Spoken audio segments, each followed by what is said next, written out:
Welcome to Revolutionize Your Retirement Radio, bringing you insights and strategies to help you create a magnificent and fulfilling second half of life. Here's your host, certified professional retirement coach and best-selling author, Dr. Dorian Mintzer. I want to welcome everybody to my fourth Tuesday Revolutionize Your Retirement Interview with Experts series.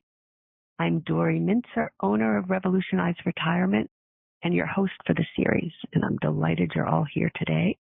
Without any further ado, I want to introduce you to Chip Conley. Chip is a midlife activist. I just heard that definition of him, and I absolutely love it. He's on a mission, and he's also, I think, what one could call a disruptor. He's disrupted the hospitality industry. He was the founder of Joie de Vivre Hospitality. It was the second largest boutique hotels in the U.S. And then, and he'll tell us about it too, he ended up working with the Airbnb, head of global hospitality and strategy. And it was that work that led to his book, Making of the Modern Elder. Many of you who have been part of my series for a while know that Chip was my guest back when that book came out. And he's also co-founder of MEA, the Modern Elder Academy, which started in January 2018 in Baja, California, in Mexico. And it is now another setting is opening up in Santa Fe. And I think in a year, there's going to be yet another place in Santa Fe. Is that right, Chip? In about 2 years. So we've got In 2 years, yeah. First of all, it's great to be here. And in 2 years, there's a second location in Santa Fe. But the first location opens this spring. Great. I thought it had actually opened already. But anyway, we are delighted to have Chip here. And he'll tell you a lot about this book, about MEA, about all kinds of things of thinking about how to love midlife. And I must say, I really have enjoyed reading your book. And my dog, I just wanted to add this little funny part. My dog decided that to have a little puppy, and it's not such a little puppy, a big puppy, and he ate the bottom of your book. Luckily, he didn't eat any of the words, so that I was able to read it. And I did order myself another copy, which has arrived too, so I have an uneaten copy too. And I really enjoyed it. But go ahead. when a dog is eating a book about aging, it's about dog years, and hopefully it means that he or she will live a long time. I hope so. We just lost another one a year ago, so we're hoping this one will be around for a long time. And I did realize in the way that you define midlife that I'm over the hill, and I don't mean it quite that, but I'm now outside of what you define as 75. Yeah. Let me define it a different way. Okay. So I think the best way to think of midlife is the following. It is the bridge between early adulthood and later adulthood. And in many ways, we self-identify what defines early adulthood and late adulthood. For the sake of the book and for the sake of the research I did with sociologists and gerontologists, I heard more and more people saying, wow, midlife used to be 40 to 60, then it was 40 to 65, and maybe it's 35 to 75 now. But that would be assuming then early adulthood is maybe 18 to 35, and later adulthood might be 75 till you pass. And in your case, Dori, I have a feeling you're at 78. You're stretching the limit of midlife who knows, whatever age you're going to be, you're age fluid. That's a word that I have been popularizing. Right. When you're age fluid, you're not defined by your chronological age nor your generation. Yeah, no, I think that's true, and I like the term age fluid. I think it's good. It sort of ties in with that whole notion of nonlinear life, that there's no set time for anything, which I know you talk about a lot too. So tell us, what has gotten you so interested in midlife, and what motivated you to write this book? I know this is, I think, your 7th book, and it's wonderful. Learning to Love Midlife, 12 Reasons Why Life Gets Better with Age. Tell us a little about the history of birthing this book. Yeah. So I was a boutique hotelier for, as you mentioned, for 24 years. In the last couple of years I was doing that, I hated it. And I'd started a company and grown it. And in my late 40s, everything that could go wrong was going wrong. And I lost 5 male friends to suicide, ages 42 to 52. I was just struggling on many levels. I had an NDE, an allergic reaction to an antibiotic, and I ended up dying 9 times in 90 minutes. And so long story short is, after my NDE, after dying and going to the other side, which was perfect for a hotelier, it's like the wake-up call for a hotelier, I just said, listen, I don't like my life the way it is right now. And I was 47, 48 years old at that point. And so I was really at a stage in my life where I was what they call at the bottom of the U curve of happiness, which is often about around 45 to 50 is the low point in life satisfaction globally. But I didn't know about the U curve of happiness, and there were no schools or tools or rites of passage or rituals I could rely upon. I had a good friend who was helping me through this time. She was a coach, but I really felt like, wow, midlife sucks. Excuse me. And then I sold the company at the bottom of the Great Recession and went into my 50s, and I loved my 50s. I had time and space, which I hadn't had for a while, which was beautiful. I ended up being asked by the founders of Airbnb to help become their modern elder. They call the modern elder the person who's as curious as they are wise. And so for 7.5 years, I helped them. And I started realizing, wow, I hated my late 40s. I'm loving my 50s. What is it about midlife? What's going on here? And that's when I started doing some research on that. Ultimately, that led to Wisdom at Work, the Making of a Modern Elder. But what it really led to was starting MEA, the Modern Elder Academy, which is the world's first midlife wisdom school. And this new book, Learning to Love Midlife, 12 Reasons Why Life Gets Better with Age, is the result of 6 years of study. There's 4,400 people who've gone through MEA in Baja from 47 countries, and it's a wide range of people. Average age is 54. And I wanted to take what I'd learned from the over 4,000 graduates, along with what I'd learned myself in my life, and then take some social science and apply it as well. And because we don't have many books or messages out there that are a pro-aging message. We have a lot of anti-aging messages and a lot of messages to how to biohack our lives so that we're never going to die. But I really wanted to help people to understand that there are a lot of things that get better with age. And I really identified 12 of them and have a chapter for each. So why don't you there's so many different directions we can go, and I know we have to stop right on the top of the hour. I know part of what you talk about is debunking the idea, and I agree with you, and I have for many years, that people don't really have to have a crisis at this stage of life. And I know you use this beautiful image of the chrysalis. Yep. Can you maybe share a little about that? And then we can go into the different areas you have that I really like. I like that notion, and I like that idea of the bridging and kind of that middle essence. And so maybe share some of that with the listeners. I think that would be really good. Yeah, the U-curve of happiness research basically shows that our life satisfaction declines from our early 20s and bottoms out around 45 to 50. But what's interesting is, and surprising when you think of ageism, is that after 50, we get happier with each decade. We get happier and happier.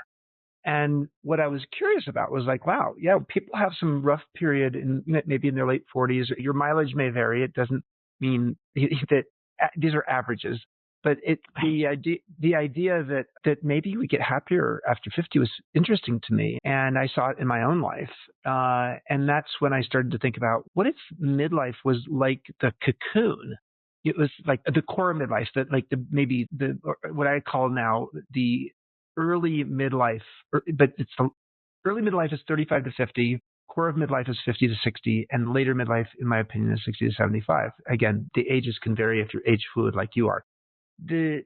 What if it in fact midlife is not a crisis, but it's a chrysalis? It's a time when we feel a bit solitary and gooey, and it can be a little dark, but it's also where the transformation happens. And I've been popularizing the idea that midlife is a chrysalis, not a crisis, and was lucky enough to be asked to give a TED Talk on that topic on the big TED stage last year. I think when we help people to see that on the other side of the chrysalis is this opportunity to break out of that chrysalis and pollinate our wisdom in the world, and to actually feel some freedom and some of these 12 things that get better with age, it's an alternative way of looking at one's life. And it's really important for us to help people to have a positive perspective on aging. As Becca Levy at Yale has shown, is that when people actually shift their mindset on aging from a negative to a positive, they gain 7.5 years of additional life, which is more life than if you stop smoking at 50 or start exercising at 50. I want to create a pro-aging message that helps people to live longer and feel better about their lives.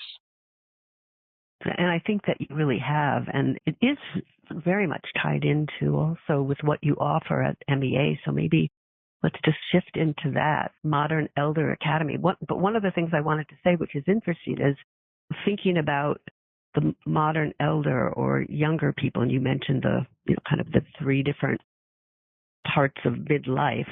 And the oldest boomers are my age, because I'm one of the leading edge boomers.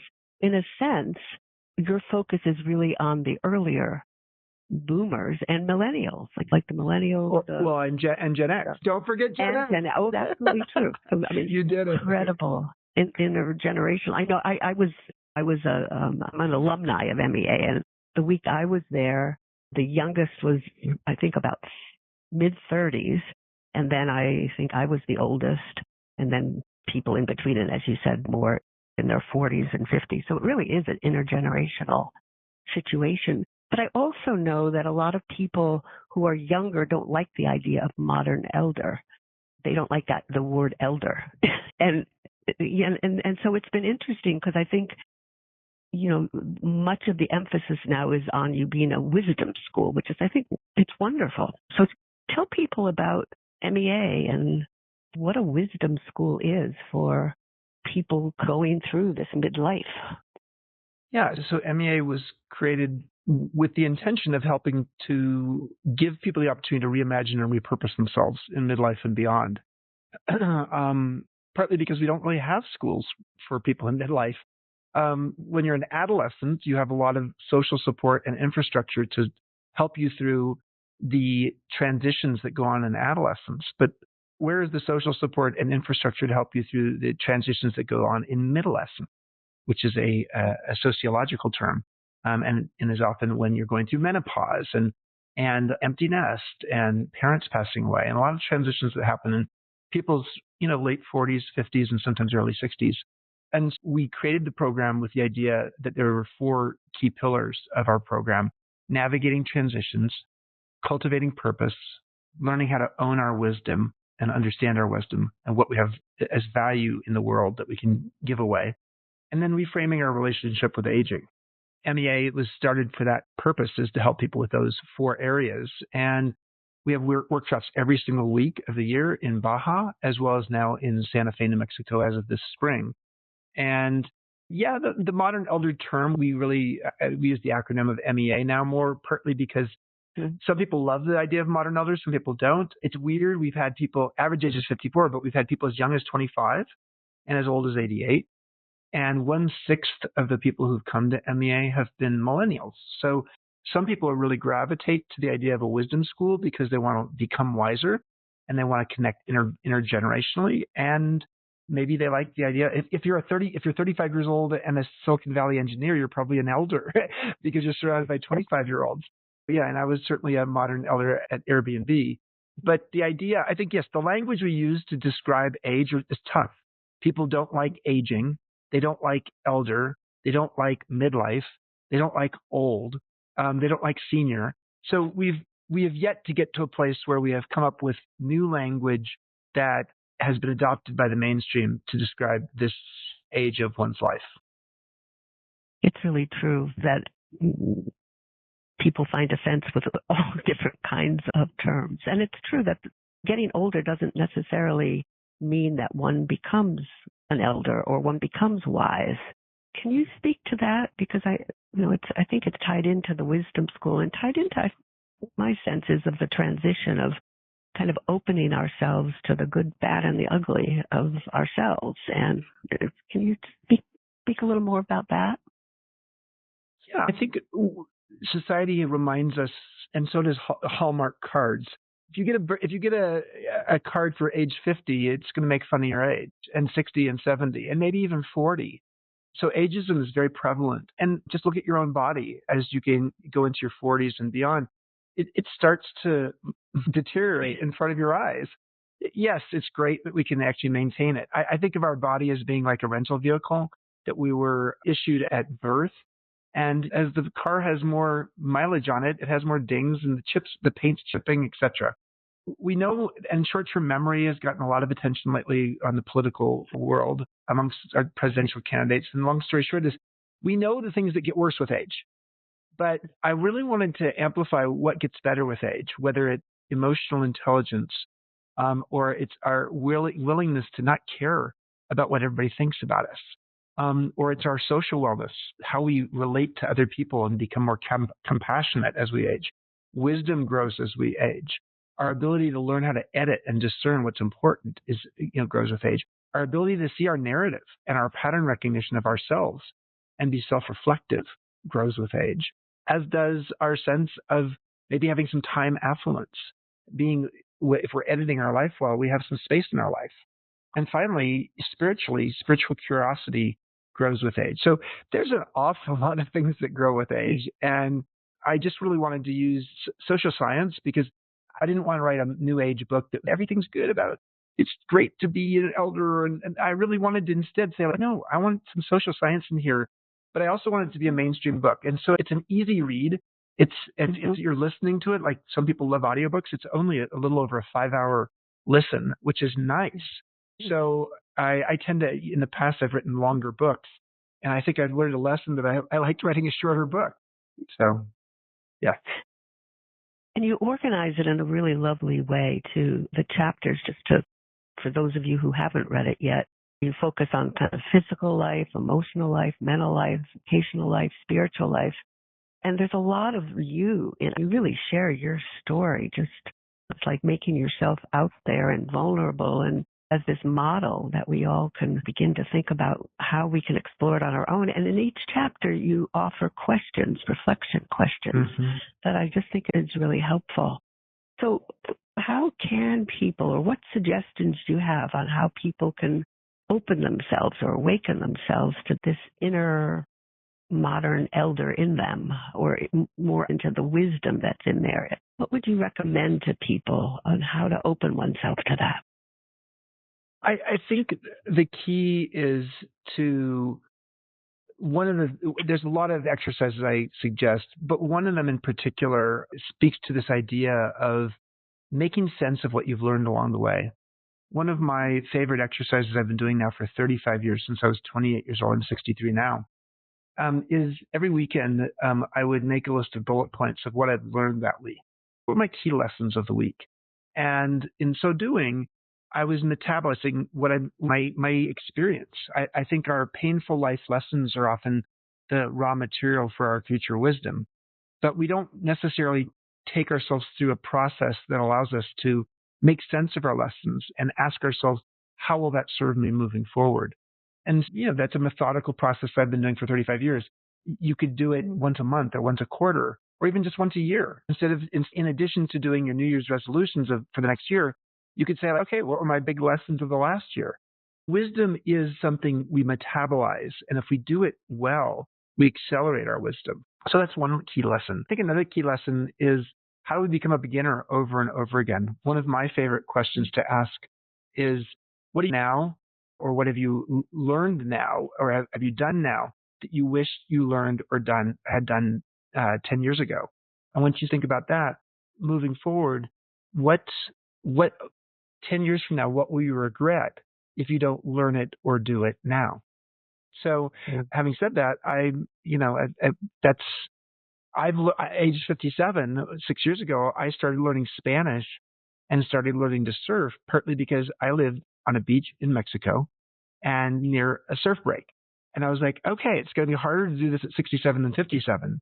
And so anticipating the regret 10 years from now that I didn't do this now is a form of wisdom. So anticipated regret is a form of wisdom. And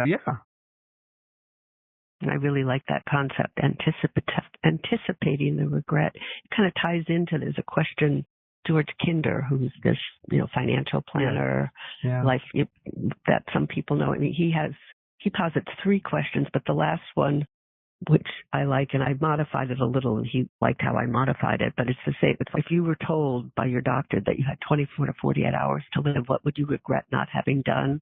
And then I've added or said. And I just think it's such this anticipating regret, and just knowing, start now. You don't have to wait till whenever, which is tied in, I think, to transition. So maybe talk, because I think transition, and it's such a big part of the program at MEA, maybe could talk more about that. And you have a transition quotient kind of thing. Can you maybe share with listeners about that? Yeah, as a society, we're very ill-equipped to understand transitions. My two grandfathers both worked for the same company, two separate companies, for 40 years. They never left their company from when they started after college. And so that's really interesting. Today, you never hear that of that. In fact, the average person has 12 or 13 different employers over the course of their lifetime. So long story short is transitions are not just in our career. The world is transitioning faster. But we haven't helped people to understand how to navigate transitions, or even what's the anatomy of a transition. If you go to the MEA website, which is meawisdom.com, and you go to the bottom footer, which is if you scroll all the way down, you'll see a collection of free resources, including a short ebook that's free, and it's called The Anatomy of a Transition. I'll talk about it for a moment now, but I highly recommend that people go and click on that and read it. There's really 3 stages to any transitions, and once you know that, you can understand which stage you're in. It's the ending of something, which you start with that, which is funny that you'd start with the ending of something, the messy middle, and the beginning of something new. And once you know that there are these 3 stages of transitions and there are coping mechanisms for each stage, you're better able to handle a transition happening in your life, whether it's a divorce, it's menopause, it's having your parents pass away, it's changing where you live. For me, when I lost my prostate last year, we did a prostate dinner where I sat with some friends and we did a little ritual because it was the ending of something, the ending of having a prostate. Okay, how has the prostate served me in my life? And what it helps me to do, what a ritual helps you to do, or what going through this process helps you to do, is to understand when you're ready to let go of something. The problem for so many people is when they're going through transition, they don't let go of something. And therefore, it's like the caterpillar who goes into the chrysalis but won't put his or her full body in the chrysalis. So part of you is liquefied, the other part's not, and that's not a comfortable feeling. I highly recommend people look at that. That's such a graphic way to think about it. But speak, if you would, talk more about ritual. I do think that's important. And I think many people on the call too, and I know Bruce Feiler's part of your faculty too, but I interviewed him on this program, and I love his book on transitions. They're so important, but in addition, if other rituals that I hadn't been aware of, you having the ritual with your prostate, and I'm not sure all the listeners know that you've been going through. Yeah, I have dealing with prostate cancer. Yeah, I have stage 3 prostate cancer, and I've had my prostate taken out, and I've been on for a year now hormone depletion therapy, and I have just about 1% of my normal testosterone, and I went through 36 radiation treatments, and in fact, my last radiation treatment was 4 days before my book came out, and 3 days before I was on Good Morning America, and 5 days before I was on the Today Show. So within a week of finishing radiation, I launched a book and was on 2 morning shows nationally. So that was wild. But I think it was better off. And a new beginning. Go ahead. Yeah, I think my rituals helped me. So why are rituals important? So from a societal perspective, we've always known that rituals are important, but often we have them early in life. It could be whether it's a communion or a bar mitzvah, bat mitzvah, or graduation from high school, commencement address, marriage, baby showers. A lot of them are front-end loaded in life. And what a ritual often does is helps you to feel like when you're going through a transition in your life, society is there to support you and you're there to learn something from it. The weird thing is that between baby shower and funeral, there are not many rituals. And so what we've lost in that process is the ability for us to feel supported and seen when we're going through a particularly pivotal time in our life. And we need more of that. And I think that ritual is very valuable. Again, it has long history, but because of the fact that we have we've accelerated longevity, the idea of rituals around midlife or later life is not well known because, frankly, the average longevity was 47 in the year 1900. And so, therefore, a lot of people didn't have rituals in midlife. I think we should have rituals around empty nest. I think we should have menopause rituals. I think we should have a life begins at 50 birthday party, etc. Mm-hmm. And you're actually, is it still happening? You're offering people to write about turning 50? Was that? We just finished we finished the time where people could give their essays. So we basically created a contest, Life Begins at 50. Mm-hmm. And we had 151 people write 500-word essays to compete to see who would win, with the winner getting a 3-night, all expenses paid experience at MEA's Santa Fe campus with 7 friends, 8 people, or 3-night going through the MEA program to celebrate a 50th birthday or a birthday around 50. It's funny we're talking about this because I read all 11. We have 11 finalists now, and I read all 11 essays last night. And now we're getting it down to 3 or 4 finalists. And they're so good. There's such great stories about why life begins at 50 and why people are excited about this particular age of their lives. But we actually have a workshop in the spring, late April, early May, called Life Begins at 50, if somebody here wants to go to that. Mm-hmm. And it's really made for people who are 45 to 55. If that's not you, that's fine. There's a bunch of other MEA workshops as well. You mentioned the website. Mention your blog also, if you would, because Chip is this amazing writer. And reading this book will help you see that too. And if you've read others of his books, but every day, either Chip or he has some guests, there's a blog. So would you tell everybody, because I think this book is partly an offshoot of that. Good. Thank you, Dory. I appreciate you knowing that. Yeah. When you're writing I've been writing a daily blog now for 4.5 years. And when you write a daily blog, wow, first of all, it creates a ritual around writing. I tend to write 10 or 12 at a time on a weekend, but they're about on average 400 or 500 words. And what I love about it is I can get a thought across very quickly. And if you go to the MEA website, you'll see the blog, and if you subscribe, it's for free, and you get an email from me, a little microdose of wisdom every morning. But the thing that's interesting about that was the process of writing this blog every day has meant it led me to having so much good material for this book. So while my blog is different than the book, there are some similarities, and it was certainly the inspiration for the book.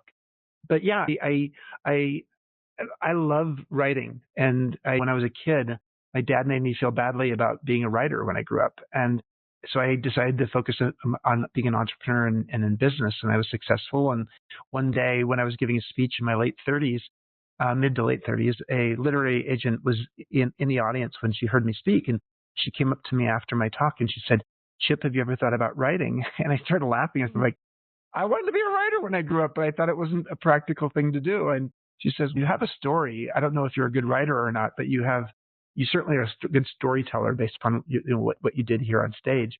And that's how I've written, at this point, 7 books. And for how many years, this daily blog? That's amazing. 4.5 years. Yep. 4.5 years. Back to this book then.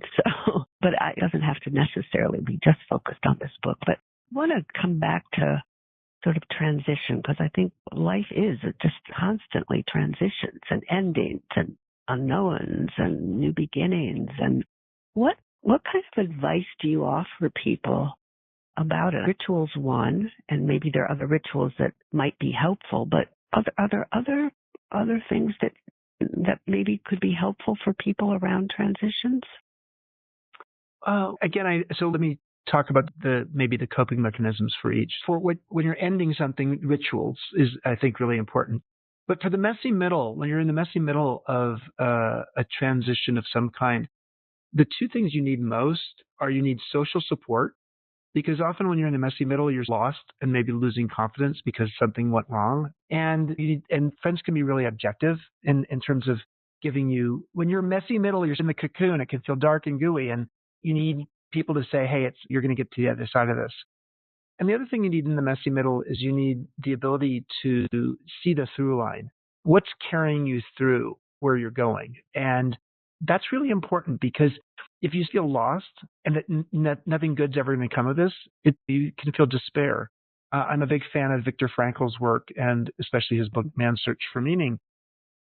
And what he talked about in that book, he wrote about in the book, is the fact that the people who actually lived through being in a concentration camp were often those who still had a sense of hope and meaning, even in the worst of times. And so having hope and meaning also speaks to the idea of what's the through line. How are you going to get to the other side of this? What are you going to learn from it, etc. And then the third stage, which is the beginning stage, what you really need to do for that part of the transition is you need to actually be open to having a growth mindset. So a fixed mindset is when you tend to actually get locked into something.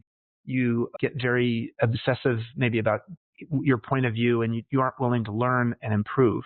And often you aren't willing to try new things because you don't want to feel badly or look badly to other people. It's really important in the third stage, when you're a beginner, to actually recognize that a growth mindset allows you to focus on improving yourself and learning, not proving yourself and winning. And you're supposed to actually learn along the way and have fun.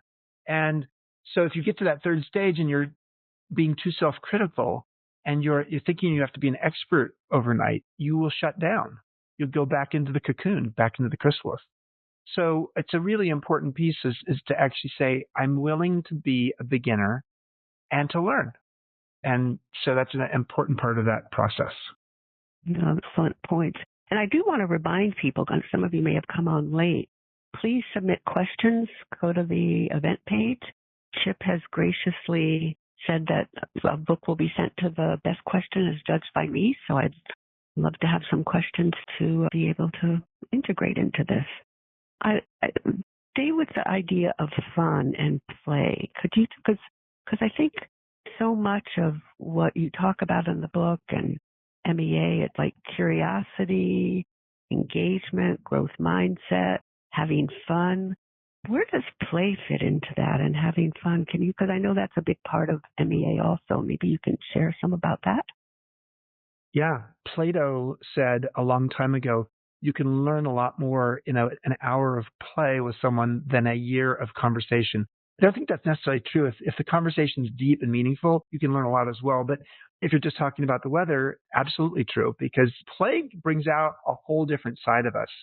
One of the things that we have learned at MEA is that helping people learn how to become a beginner again often starts with play. And whether that's learning how to bake bread together, or maybe learning to surf together, or learning improv, there's a variety of things we weave into the workshop in an experiential kind of way to actually make sure that we're not just feeding people in their head, but they're actually having fun along the way as well. And because the value in having fun not only is you get to know each other better, but you also realize, wow, I can become a beginner and not feel so badly, especially when I'm surrounded by other beginners who are just as bad as I am at this. That's really important. It's also important to have both gravitas and levity. If one of the things we learn as we get older is we just have we see the world in a very weighty kind of way, and we weigh in with our wisdom, and then what we're missing is the levity part of life, the lighter side, the laughter side. And I think that as we get older, we learn how to become alchemists, to be curious and wise, to be extroverted and introverted, to be masculine and feminine, yin and yang, and to have gravitas and levity. And so I think one of the keys is to help ourselves believe that we can be an alchemist of all of those qualities about ourselves. So yes. Other ways to become the alchemist, I like that too. There's so many, you bring together so many lovely ideas. So just expand on that if you would. Yeah, I think when we're young, we compartmentalize. And as we grow older, we grow whole. And to grow whole basically means we can see ourselves with self-reflection, that sometimes we're curious and sometimes we're wise. And knowing at this particular moment with this particular group of people, what is needed right now, some curiosity or some wisdom. What does my gut, my intuition tell me? And I think we get better at that as we get older, and we learn how to be present with what is needed right now. And that may mean sometimes we're curious, and sometimes we're wise, and sometimes we're masculine, and sometimes we're feminine, and sometimes we have gravitas and weighty, and sometimes we're just cheerful and light and full of laughter. And the people I've met who I love, who are in their 80s and beyond, often are those who are very present and very whole. They're very integrated of all of those different qualities of themselves. I can't tell you how to do that.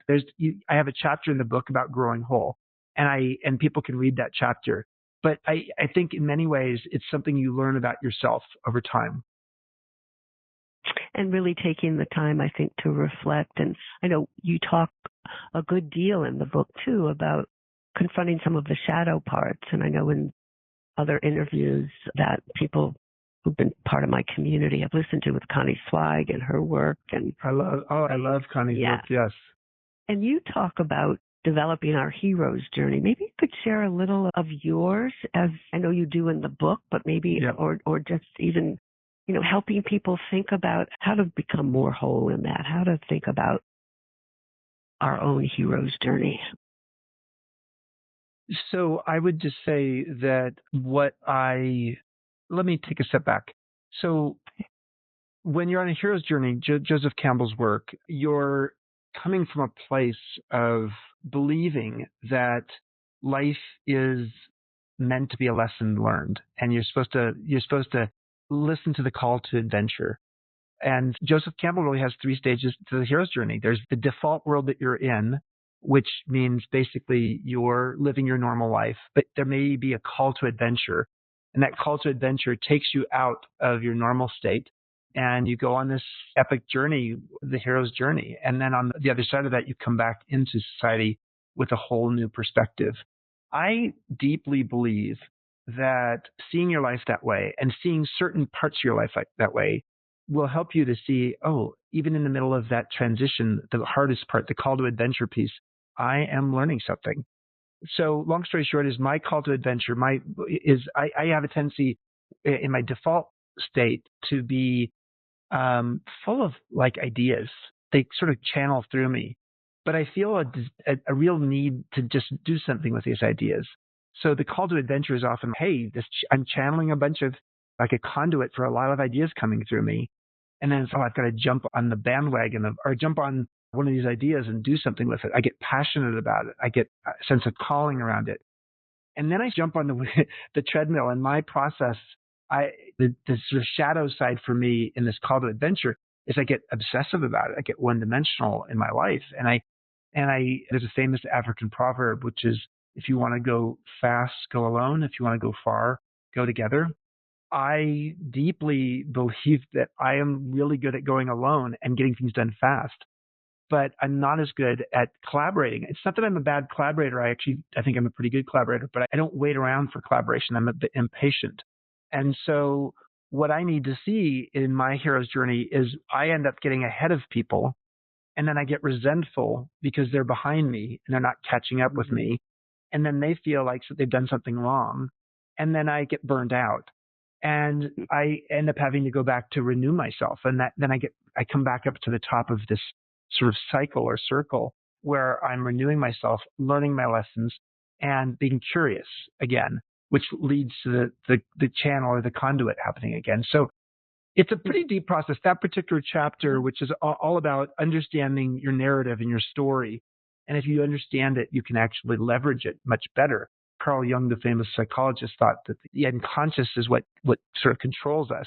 And so if you can get deep into your unconscious and understand it and see your shadow side and know how to work with it, man, your life gets a lot better.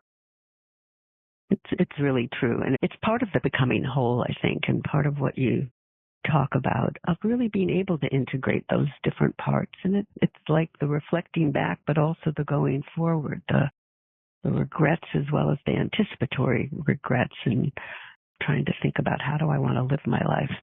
And you really, I'm just, as you were saying that, thinking about just even your life experience that you've shared with us, your near-death experience with your allergic reaction, and then dealing with having prostate cancer. I think those kind of things, and I know in my 20s, some strangers saved me from drowning in the middle of I was whitewater rafting, and there is something that happens, I think, with that, realizing that life can change in a millisecond and not taking anything for granted. And I feel like that resonates with many of the things that you've shared about yourself in the book. And I wonder if you could talk about that, of how those turning points for you and your friends suiciding that. Yeah, go ahead. Laura Carstensen at Stanford Center on Longevity has done a lot of research showing that when people have more of a sense of the finite nature of life, maybe it's because they have a health diagnosis, or they're older, or something else has happened that makes them realize that mortality is face to face with them. What they do is they tend to actually forget about the future and focus on the present moment. And in so doing, they actually tend to get happier. And so I think that one of the things that having an NDE, a near-death experience, or gaining a sense of aging over time, is it helps you to appreciate what's most important to you, what's meaningful to you, and what's happening exactly in this moment. And guess what? It makes you not only ask good questions about what's important and have that editing function of not focusing on the things that aren't important, but it also makes you appreciate the moment. To be in the moment is hugely valuable. It's part of the reason why mindfulness and meditation is so popular. I think that's true. And I'm just processing what you were saying before, too, of both being in the moment, but having so many ideas. And you have taken so many and applied them, which I think is just such a role model for all of us. What do you want readers to ultimately take away from your book? I think the number one thing I'd want them to take away is that aging has an upside. There's some unexpected pleasures of getting older, and some of those are natural things that will happen, but some of them you have to be very conscious and intentional about. Wisdom is something you actually have to work on, and having emotional intelligence and being more emotionally moderate are things that you have to work on. Yes, it is true that our EQ grows with age, but we all know cranky 75-year-olds or 65-year-olds who clearly don't fit that profile. Yeah. And what about building in the intergenerational? Offers that, and if you could mention, I think it's from your website or maybe your blog that I've learned about these kind of dinners, these intergenerational dinners that you recommend for people. Could you speak about that? We started something called Generations Over Dinner, and you can go to generationsoverdinner.com and learn about it. And what it is it's an opportunity for people to have a curated conversation, meaning you can choose which topic is most interesting to you, purpose or love and relationships or societal problems. And you have a conversation based upon the questions that are asked. And we've had, 7 generations at a dinner table in multiple places around the world. But on average, it's about 3 or 4 generations at a table, but that's still really valuable. We also do intergenerational workshops at MEA, and believe my experience at Airbnb was really profound, that I learned so much from the millennials there as a boomer. Mm-hmm. Absolutely. So speak more, a couple of things. Since you just mentioned more about the workshop, if you would, tell people more about MEA, how they could get involved, the kind of programs that you have, what you're hoping to do in Santa Fe. Sure. So our workshop programs, we have both public programs and private ones. The private ones are usually organizations, like we just had the Jewish Federation of North America do a women's midlife workshop with us. So they go through our program, and we have lots of private groups. So if people are interested in that, they can reach out to us, where on the website it says private groups. But the thing we're best known for is our public workshops, which on average have about 20 to 24 people in them, in Baja, an hour north of Cabo San Lucas, on a beachfront, beautiful campus, but also in Santa Fe, New Mexico, where we have a 2,600-acre regenerative horse ranch with 2 retreat centers there. The workshops focus on the curriculum that I mentioned earlier: navigating transitions, cultivating purpose, owning wisdom, and reframing our relationship with aging. And they're usually 5 nights long.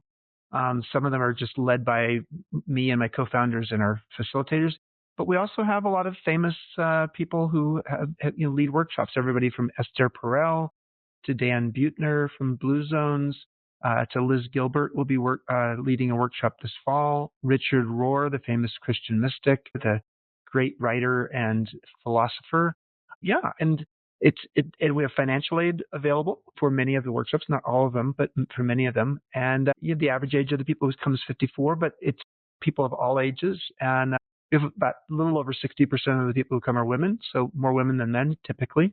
And they come from all over the world. We've had people from 47 countries come and do workshops with us. That is so impressive.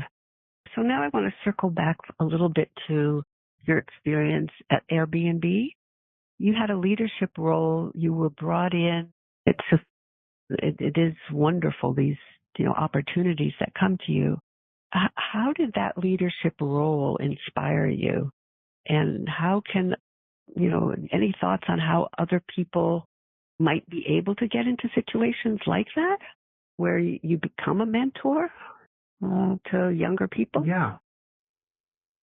I think what I've learned over time is that if you show up with a passionate engagement and a curiosity, people won't notice your wrinkles.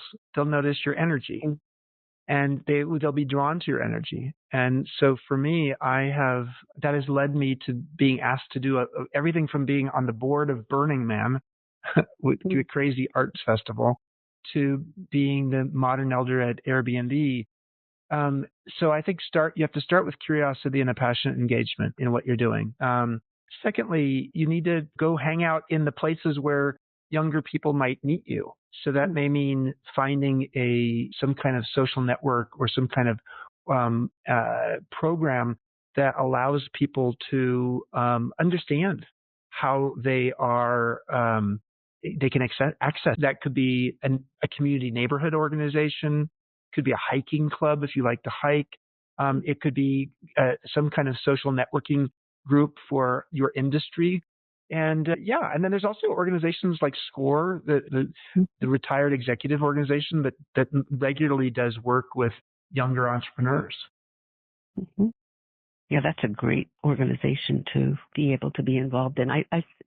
Do they have that? I know there's a chapter here in Boston. Do they have them all over the country? Yeah, they have them here in Santa Fe, where I am right now. Okay. That's great. I think this has just been absolutely wonderful. Oh, no, I do have another. I was really wishing other people would be asking questions too. But another part that we haven't really touched on is the importance of if you're collaborating or relationships and friendships and all. But can you talk more about that? Because I think it's so important. And you were talking about in that messy middle, the need for support, the need for relationships. You're talking a lot in the book about the importance of relationships. I think it's throughout life, but particularly during this midlife and older. Can you speak a little bit more about the importance of friendships and relationships and nurturing them? Yeah. The Harvard study that's been going on for 85 years, the longitudinal study on adult development that Bob Waldinger leads, he wrote a book called The Good Life last year, has really shown, as has Blue Zones, as has Phil Pizzo at Stanford Medical School, that the number one variable for people who live a happy and longer life is how invested were they in social relationships in midlife and beyond. So I like to call it social wellness, and because we think of wellness often as a personal endeavor, but what if wellness is really a social endeavor? Frankly, if it's more important for us to have friendship in our life than it is to actually spend time on our Peloton bike at home. Mm-hmm. It's better to go for a walk with friends than it is to just be hanging out on a stationary bike. So long story short is it's a fundamental part of being the flip side of the loneliness epidemic that we have. Loneliness is a very toxic state of being. And so social wellness is thinking of friendship as a practice. Which is very important, right? And Renee from New York says, tied into this too, of loving the idea of generations to dinner. And she asks, is each dinner focused on a specific topic? And who chooses the topic, and do the diners sign up based on the topic, or how does it work? You do it on your own. You bring together a group of people, and if you're the organizer of it, you choose one of I think there's four topics on the website, and then you choose the one that's most interesting to you, and then you go out to a group of people and say, hey, we're going to have a dinner. We're going to do this Generations Over Dinner thing, and here's the topic. And you could even actually say, here's the 4 or 5 questions we're going to actually talk about over dinner in advance so people can think about it. And so through the website, people can get the tips on the organizing of it, or is that? Yeah, sort of on the website. Yeah. Absolutely. Mm-hmm. Okay. All right. This has been totally wonderful. Any last kind of things you'd like to just share as a final? I hope people enjoyed it. And this is my levity, not my gravitas. And that you enjoy the book. Check out the Generations Over Dinner website. Check out the MEA website, meawisdom.com. And we hope to see you. And if you sign up, if you go to MEA website, sign up to be on the emailing list, because we have lots and lots of great speakers. And so we do every other week a fireside chat with a great speaker. And just real quickly mention that you have some online courses. We have online courses also online as well. Yeah, in fact, you just started a new one, Navigating Transitions. Right. Yes, so you can find those online as on the website as well. Thanks, Dory. Well, thank you so much. Take care. Be well. Bye. All right. Thank Bye, you. Everybody. Bye. Take care. Bye-bye. You've been listening to Revolutionize Your Retirement Radio with Dr. Dorian Mintzer. To learn more about the resources mentioned on today's show, listen to past episodes, or download our free retirement transition guide, visit revolutionizeyourretirementradio.com.